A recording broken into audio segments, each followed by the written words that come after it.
Surah 111. This is usually taken as a curse pronounced upon Abu Lahab, the Prophet's uncle, Abd al-Uzza, on the occasion of his taking up a stone to throw at his nephew. Verse 2, however, is in the form of a statement. Barth argues from this that verse 1 must also be so, and the whole surah must date from after the death of Abu Lahab, which happened a few days after the Battle of Badr.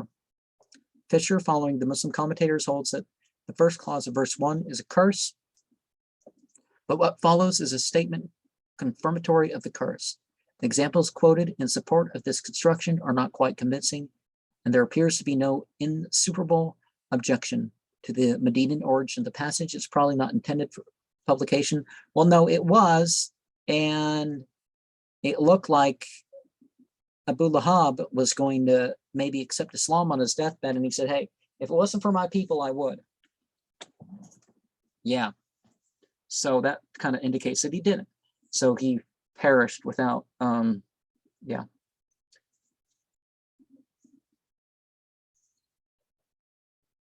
So 2, usually taken perished the hands of Abu Lahab, he has perished.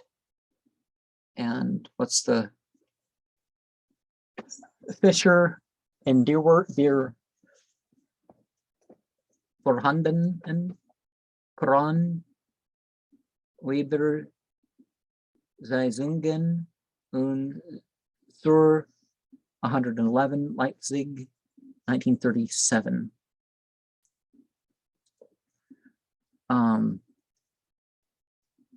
The carrier of the fuel. This seems the most natural rendering if the nominative be read as is done in most of the accepted authorities. Verse 4 in its original form is a circumstantial clause of verse 3. His wife, however, is usually taken as coordinate with he in verse 3. Fisher, who favors this, admits that the ordinary form in such a case would repeat the pronoun he and his wife, the second part of verse 4, then opposition to his wife. If the accusative be read an exclamatory phrase of blame, the 2 verses would then read, he will roast in a flaming fire, his wife also the carrier of fuel. The phrase is variously explained. Literally, she had carried thorns and strewed them in the path of the prophet, or figuratively that she had added fuel to the dispute between him and the Meccans.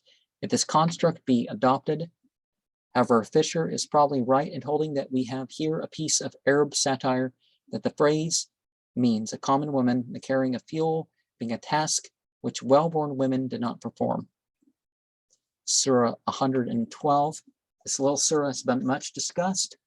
Most moderns regard it as directed against the Christian doctrine of divine sonship. It has been suggested that it might combat the doctrine that the goddesses were daughters of Allah, and the use of walada and that alada in verse 3 might be held to support this, but the reading varies. Verse 4, however, must be directed against the Christian doctrine, well, broader doctrines of divine parentage and all that. The date will therefore depend upon the time in which Muhammad definitely broke with Christianity.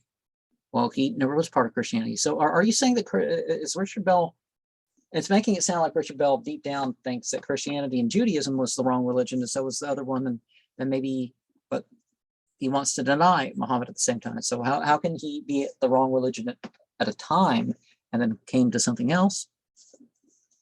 That sounds an issue. But the making exclusive, that ikhlas, the word used in the title, does not occur in the surah, but sums up the effect of the declaration. It's probably connected with the phrase directing religion exclusively to Allah, which occurs several times in other suwar. The construction of the clause is uncertain. You know, they talk about the eternal. The pronoun is usually taken separately, equivalent to it is the truth, is Allah the one. He is Allah one. Harschild also suggested the verse was influenced by the Jewish Shema, Deuteronomy 6:4, which might explain the unusual use of the word ahad, so achad.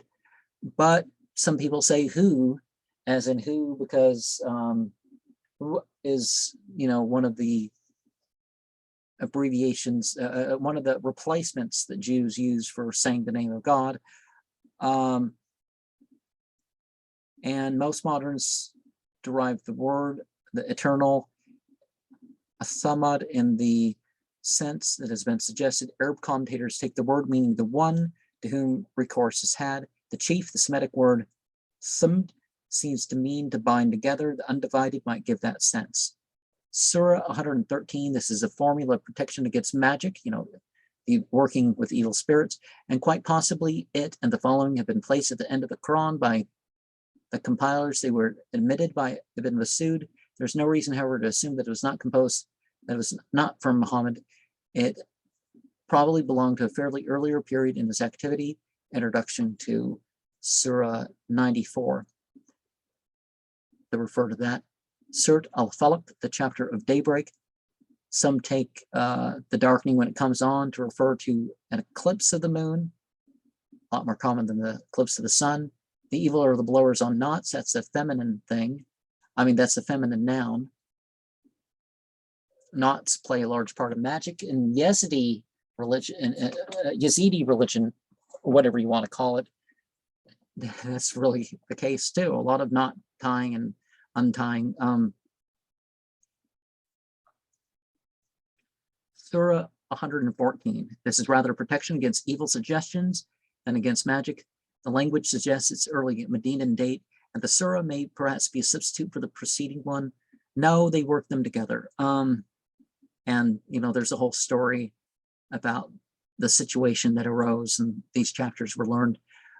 But they're given a unique place as the two seeking refuges. But anyways, the Surat An-Nas, the chapter of the people. So of jinn and men would naturally go with the people, but taken with the whispering and the lurking. Verse 4, may possibly be an afterthought. No, is that here are these beings of choice, and some people make bad choices, some jinn make bad choices. Don't fall under the influence. Just makes complete sense. The evil of the whispering and the lurking, and yeah, that's